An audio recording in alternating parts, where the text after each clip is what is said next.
Alright everybody, this will be Warnings and Revelations Part 6, and I'll kind of go over some more witchcraft stuff and some of the personal struggles I'm going through. But I want to say again about witchcraft. The Prophet Muhammad, peace be upon him, talked about the last 10 signs. Imran Hussein does a lecture about the last 10 signs and some other things, signs that the Prophet, peace be upon him, warned that would happen. And one of them is gay marriage, and the other one is women would come to rule over men. So how are these things going to happen? Witchcraft's going to be a big part of it, and witchcraft in the legal system also. So these people behind all this stuff want to do this stuff worldwide. So I'm giving a warning out to the entire world, especially the Islamic world. No matter where you're at, Africa, Middle East, Asia, South America, wherever you're at, and here in America, you need to pay attention, because when you hear them talk about, these countries are backwards, they're still following ancient religious law and all this, these religious theocracies, their governments are set up on this and that and everything. And you got like Hillary Clinton, women can't drive in Saudi Arabia and stuff. That's a cue that they're coming after you people next. And America, you need to stand up and say, hey, stay out of other people's business, other countries. Because, and I want to warn you out there, they'll whittle away at your society until they can make it like here, and your rights as a man over your family will disappear completely. Absolutely, completely. Here in America right now, a man's wife can come home and tell him she's going to bar and she's going to screw everybody in the place. And there ain't nothing he can do about it. And I'm not talking just out of, jealousy or because of disrespect to him or whatever. Maybe, he thinks she's lost her mind or something. Out of love or something, he tries to stop her from going and doing that. Guess what? Guess who's going to jail? He is. That's the way it is here in America. Or your daughter, for that matter of fact. She comes home and tells you she's going out to do this, and you try and stop her? Physically restrain her? You're going to jail. You have no right. The cop will do, the cops will come and you'll be like, hey, she's going to go. Well, the cop will tell you, well, there's no law against that. She can do what she wants. You can't stop her. You can't restrain. She's my wife. Too bad. Too sad. Well, officer, what would you do? Your wife said, they won't answer you. So this agenda, they're trying to push everywhere. And I'm warning you now out there in the world, you will have no rights as men. And this evil, wicked stuff is all coming from Dajjal, witchcraft, these gay rights, these women's rights, people and everything. And through the legal system, they're using witchcraft, even the way the laws and the way court structures are done. So you need to pray to Allah for protection from all this, and protection from witchcraft, and protection from these people and their agendas. Because they're out there to push them. Don't ever think that, it's not going on 24/7. They don't have people working on this stuff somehow, some way in the world. Don't ever think that. They're not resting. Pray to Allah that, He helps and He fights for you. Remember, after the Crusades and stuff and everything, to prove to you that He will rise up and defend you and people will pay for what they've done.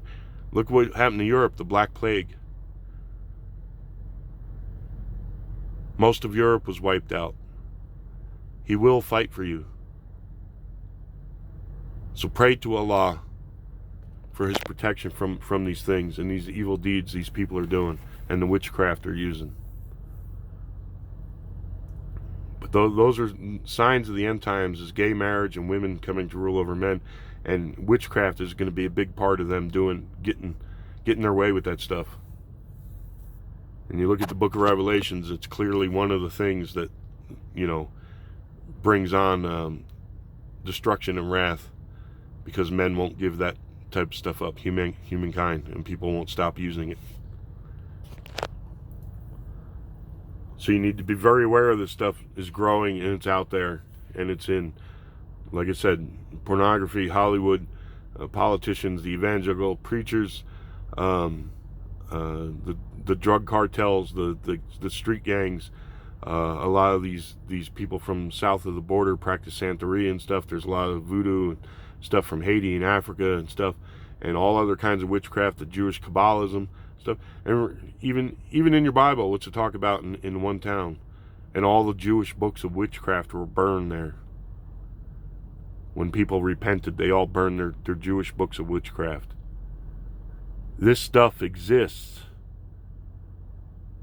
and it's being used in the world today.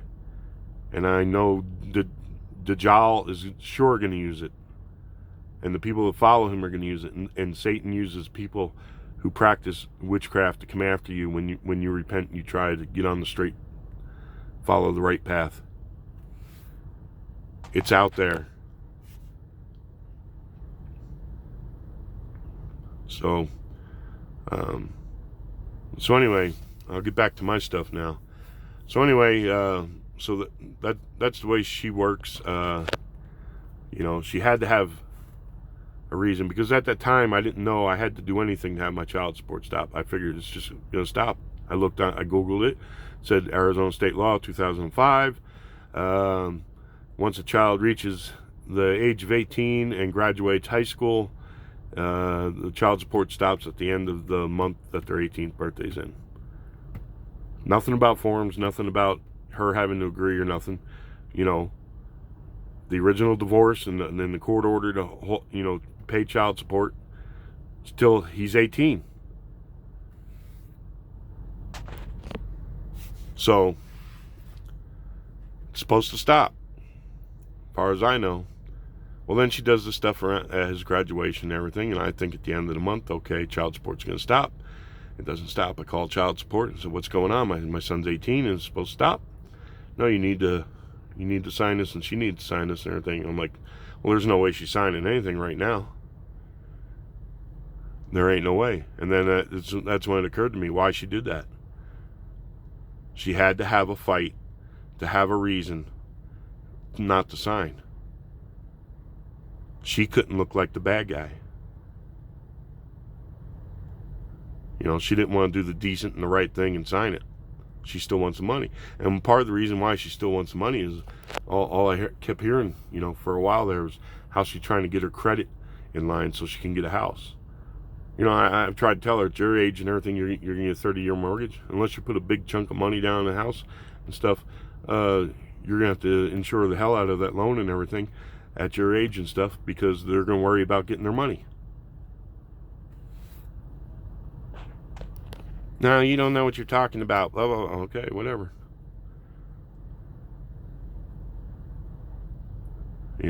She's what?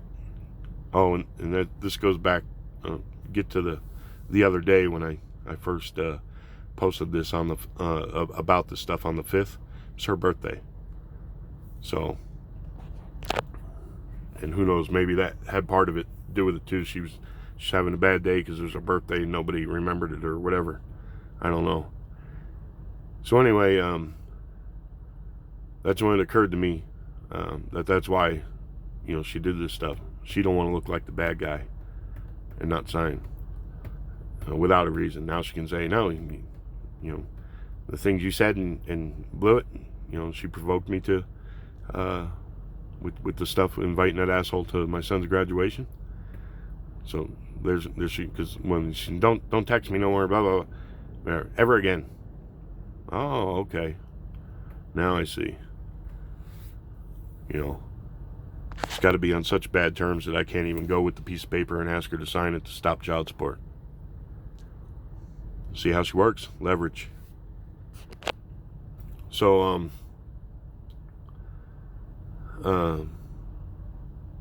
anyway, when it came time to get my bonus, completing my lease and everything like that, people I'm contracted with. She's a good company and stuff, and they've got no involvement in this all, but I guarantee you she's going to try and ruin my career and stuff and everything, and somehow get involved and cause trouble with me, with my employer. I guarantee it.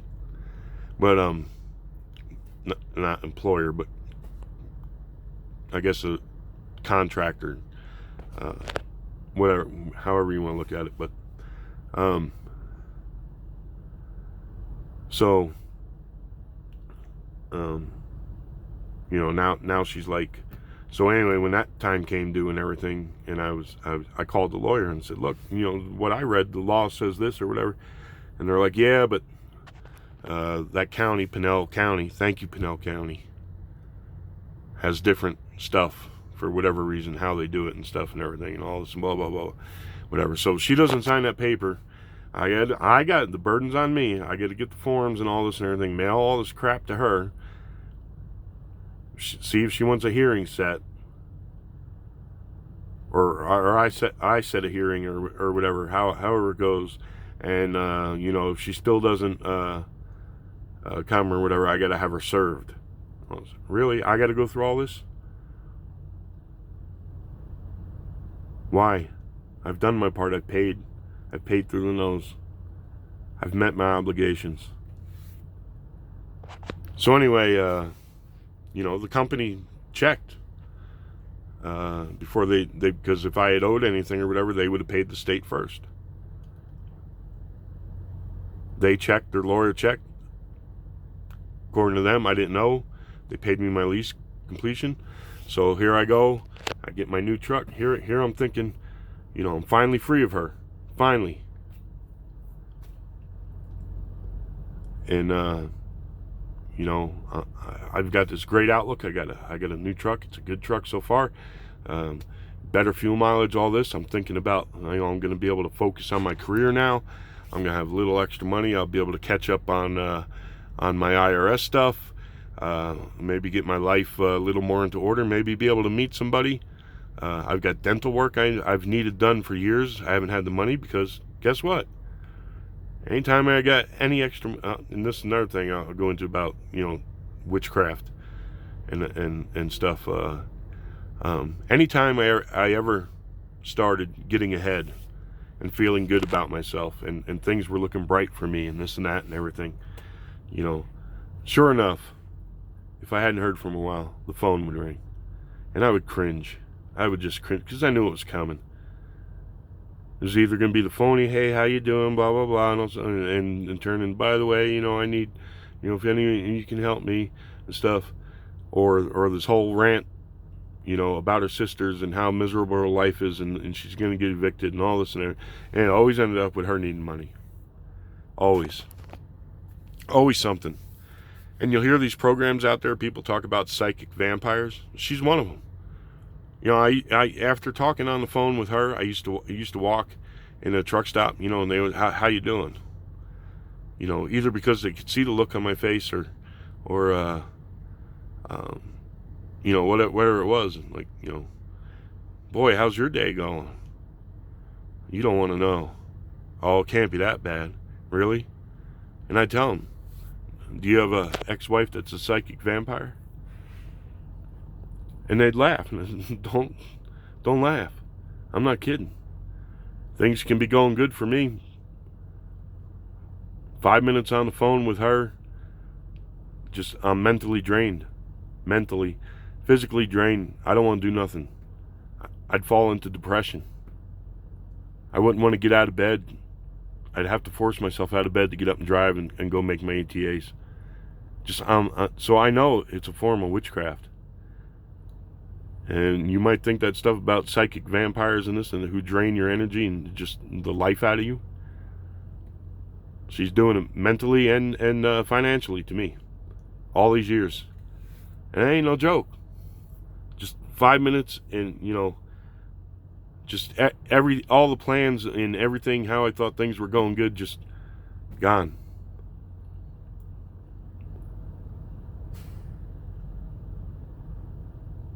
Thankfully, and praise be to Allah for it, with prayer and stuff, I could get back my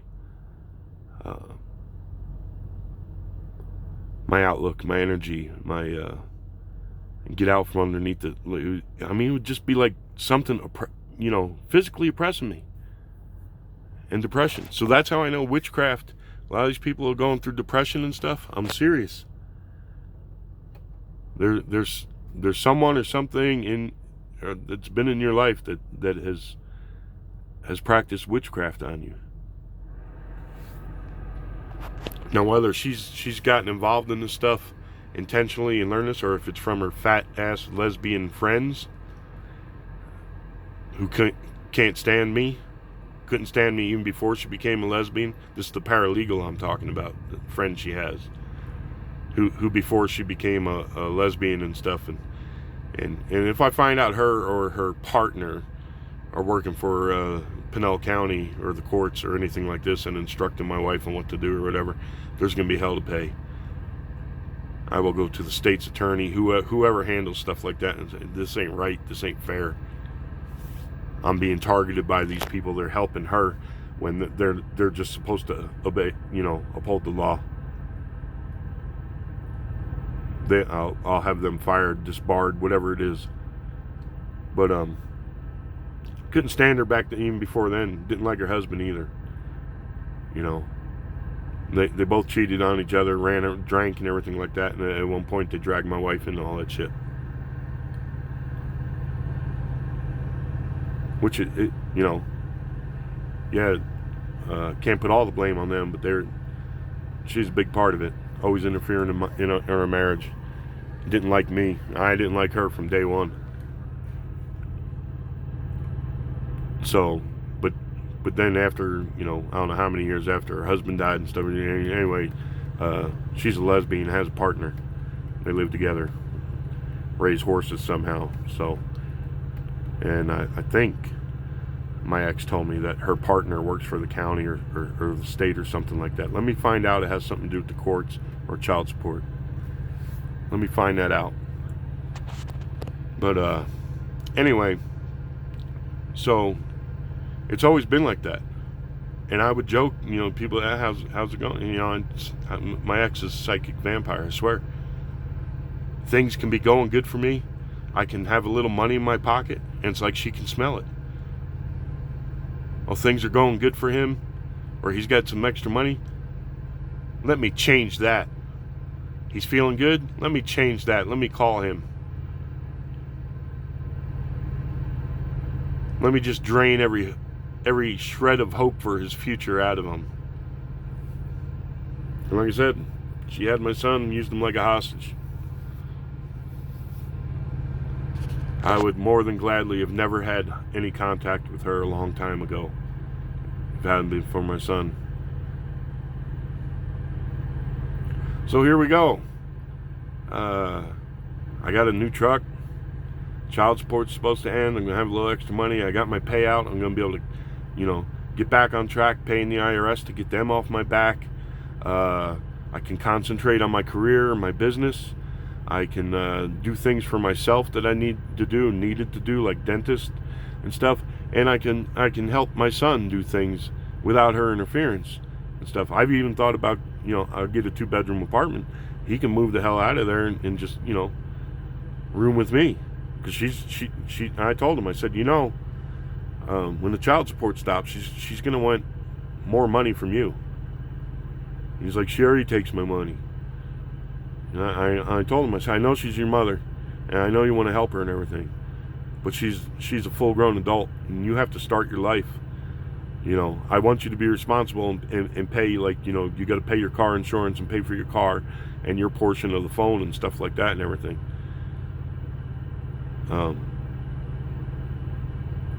But don't let her hold you back from, if you want to move on. He's got a girlfriend and everything, you can't, but she'll do it. She'll damn well do it. And I know part of how she's done this next car with him and everything is going to be part of her leverage. Because even if he pays it off and everything, and then he's like, I'm going to move in with so-and-so, well, give me the car. That's what she'll say. It's in her name. It's supposed to go in his name as soon as he pays for it. But until then, it's her name. He's paying for it, but it's in her name until he gets it paid off. Then it's supposed to go in his name. But I know things will change by then. And try and tell him, try and warn him. But I guess he'll have to find out on his own. So anyway, so I know these attacks and everything. So here I am. I think, hey, I'm finally free and clear of her. I don't have to deal with this crap no more. I can do all these positive things and everything like this. And so then things are going pretty good. I'm happy with the truck. I'm getting great fuel mileage. I had a couple great good paying loads. I've sent the IRS some money. Only drawback that pissed me off was I got another letter about that, from that Obamacare. I had to send them an extra $700 I wasn't counting on. But I'm thinking, hey, I can send, now I'm not paying that. I got, things are looking good here in my career. I can concentrate on my business, on myself, maybe finding a good woman somewhere or something. Getting my life back together, help my son. I'm thinking all these positive things. Things are going good. And so on the 5th, I get this up there by Seattle, waiting to unload. I was kind of perturbed anyway because I drove my ass off to get there on time. They told me, hey, 8 o'clock appointment to be there. It's a job site. I get there and I'm sitting. And they're not unloading me and stuff. So in the middle of all that, text message comes up. It's her asking me about if I stopped child support or if my company did. So I sent her a text message. Said the court order stopped it. Because according to the court order that my payroll clerk had on file that directed them to withhold from me, said they had that order was in effect until my son was 18. So they fulfilled their part, and their lawyer looked at it. They fulfilled their part. They withheld child support out of my settlements until my son was 18. They have nothing to do with anything anymore. They never really have had a responsibility to do what they've done because I'm self-employed. She sends back and part of her first part was, well, I'm just curious. I want to know because, if things aren't done proper, you can be in trouble, and they're showing you in arrears, and your company's going to get you in trouble because they're not taking, like she's concerned. It's like, please give me a break. Why am I having to deal with her again? So I send her a message back and everything, and she's like, well, you're taking this wrong way. I just want to make sure things are done right and blah, blah, blah. And it's like, well, then sign the paper. No, you have to have me served. No, I don't. I do not have to have you served. We both have to sign this one piece of paper. You sign it and have it notarized. I sign it and have it notarized. Take it into the court. Give it to the judge. They say, stop taking child support. End of story. Easy peasy. No muss, no fuss. And she knows that's the way it goes. But she's like, no, I talked to them, and you're in arrears, and you have to send this stuff, and you have to have me served, and you have to do all this stuff and everything. And I don't know why you're being so angry about this. I'm just trying to make sure things are done right and all this and blah, blah, blah. And it just went on. And it's like, really? And just the whole same thing, depression, everything, the mental anguish comes back over me. Why? Why am I, so then when it came time for me to get my next load, I could have took a load. Wasn't a great load, would have got me back over near the East Coast, or at least to the Midwest, where I could have started picking up better paying freight. So, but no, I took this load I'm on, which was paid better per mile. Made sense that way, but the time on it, I can't deliver till Monday. So, one way of looking at it is I've lost $500 in revenue, but because of the rates between the loads, maybe not actually 500, and then the price of fuel and stuff. So anyway, I'm taking this because it'll put me in an area where I can probably get a load going home, because I need to take care of this stuff. So when my fleet manager's like, well, I had to took the other load, that would have got you back. It didn't pay that great, but it would have got you back over here. I said, yeah, I know I was gonna. I got to go home and take care of something. Because my plan was to be out, just work my ass off and send every extra dime I can to the IRS, bank every spare dime I could, and make as much money as I could before winter set in. And I was really hoping from Christmas to maybe mid-January, taking that time off and staying home, having enough in the bank to do that too. Don't look like it's going to go that way now. She just, one little round of text messages from her, and everything's looking gloomy again. Psychic vampire. Now I'm worried if I'm going to have trouble with my, the company I contract to, and they're good people. Yeah, here or there you might run into, fleet manager, something you don't agree with or whatever like this, but as far as the ownership and everything and the way everything's done, it's top notch. They're good people. I don't want to have any problems I don't want any problems for them. I don't want to have any problems between me and them. Something that's going to affect my business and my ownership of this truck. But I guarantee you, if there's any way she can do it, she's going to do it. She has to have leverage. The way she sees it, she should still get money from me. Why? I don't know. And like I said, she'd been talking about getting a house, so maybe she wants to be able to put down on that paper. She gets this much a month for child support. Well, she's scheming and conniving the whole time, I guarantee you. I wouldn't doubt it if she's had people tell her, hey, you can go file these kinds of papers and this and that and everything. For all I know, there's a notice for me to appear in a court for some hearing that she's already filed something and we're wanting more money or something. I don't know. So I've tried to make it clear to child support and stuff. Hey, I'm a truck driver. I'm not home. You got to call me or email me. You got whatever it is. That's the way you have to contact me. You send anything in the mail, chances are I'm not getting it, or I'm getting it too late. And she knows that. So I got to go home. I'm gonna have to take at least a few days off, maybe even a week off, and try and get this done. Because I can't be out here on the road trying to deal with it. Anybody that's in this business knows you can't from the road. You can't. And every man and woman out here driving these trucks, we bust our asses day in and day out. And that's the only way we make money. When these wheels aren't turning, we ain't making anything. So to have to tie up and go and do, it just sets you back in everything. You have to take time off for stuff like this. And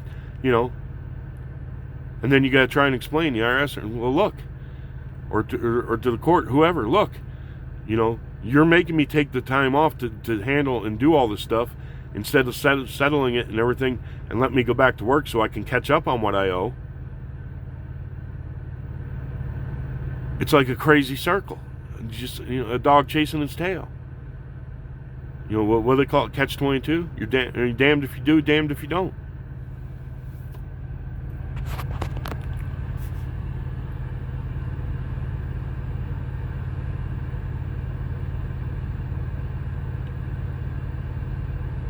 So anything that changes your demeanor like that, where contact with just a person like that, there's some demonic influence behind it. To where, you just like, you can be in the best of moods, having everything going, thinking, positive about everything, feeling good about everything, and then wham, it's like somebody walked up and popped you in the side of the head from behind. No energy, no mental clarity, and just you feel depressed. Like there's this black cloud pushing down on top of you. Every time I hear from her, whether it's text or phone call, I see the name come up, that feeling starts automatically. Isn't that something? Somebody you spent so many years with and at one time loved. Oh, like I said, I used to pray for her. And now I just don't want anything to do with her. I just want her out of my life.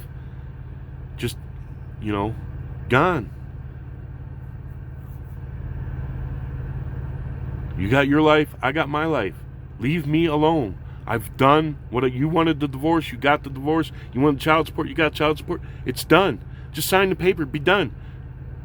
Why? Why do you have to do this?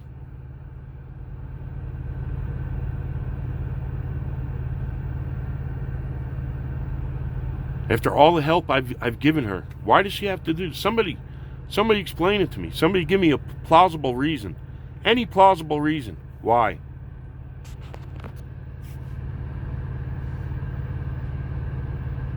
And all I can hope for is that, I take in my receipts and everything to the judge and all this, and, and tell him how hostile she is, and she's not going to sign anything, and I've met all my, But like I said, if it has to go to some kind of hearing or something like that, everything, if I don't get back, what happens when you don't show up in court? You lose. Automatically. Is that fair? Do I get any kind of consideration because of my occupation? Am I supposed to take, a whole bunch of financial hardship? And if I show up, she knows I'm going to show up. I'm sure she'll have some way, she'll get them to postpone it. Move it to another date. To make it even harder, make me have to keep coming back. Is that fair to me? I am a United States citizen. I have met my obligations.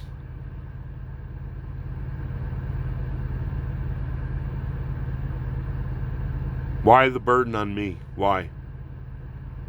And thousands of other men. Why?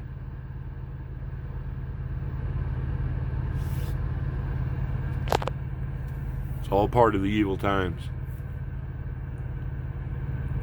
But anyway, somebody explain to me why. I've done what I've been supposed to have done. Met my obligations. What plausible reason is there for her to do this? I could understand if my son was, had some kind of illness or disability or something like that. I can understand in cases like that them saying, hey, you need to still keep paying. And a father who cared about his child would still be interested in providing the care for his child in those circumstances. But my son's working. He knows what he wants to do with it. He's working. He's making money. He's going to take some classes at the junior college or community college.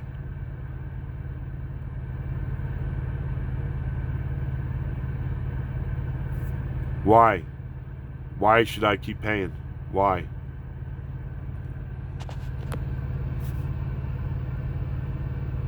When I was 18, if I told my mom, or if I gone to, or more, if I had gone to my father and you need to still take care of me, and they're like, what? If you're parents and you're married, when your kids turn 18, you can boot them out the door, no questions asked. You're divorced, now you gotta keep paying. What? You're married and have kids? A judge can't order you to send your kid to college, make you pay for college. If you're divorced, a judge can order you to pay for your kid to go to college. Say again? That's right. Welcome to America. A judge can order you to pay for your kid to go to college.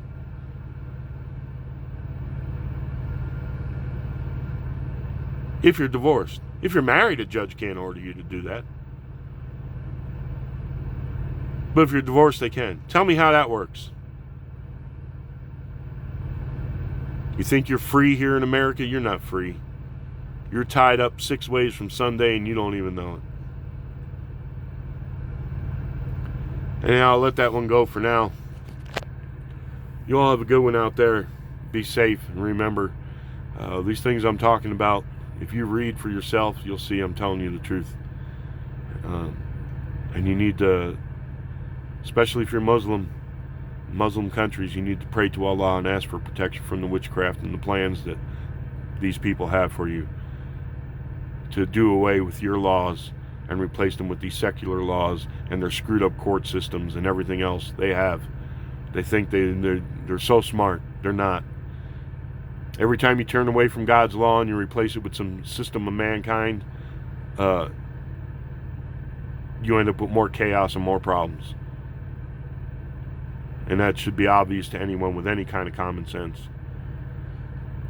So anyway, y'all take care out there. I don't know when I'll do the next one. Maybe tomorrow. Remember, no greater thing you can say than Allah Akbar. And there is no God but Allah, and Muhammad is his prophet. May peace be upon him, his family, and his followers, and upon all the prophets and their families and their followers. And that I'll tell you what I want to talk about next time is I want to talk about Imam Ali and comparisons of him to other people like Aaron and King David and stuff, and what an upstanding man Ali was, and proof of Shia Islam's claim that Ali was chosen by the Prophet, which means he was chosen by God to be the leader of the community, and that his descendants were the 12 Imams. So that'll be what the next one's about. Okay, y'all take care out there. Peace.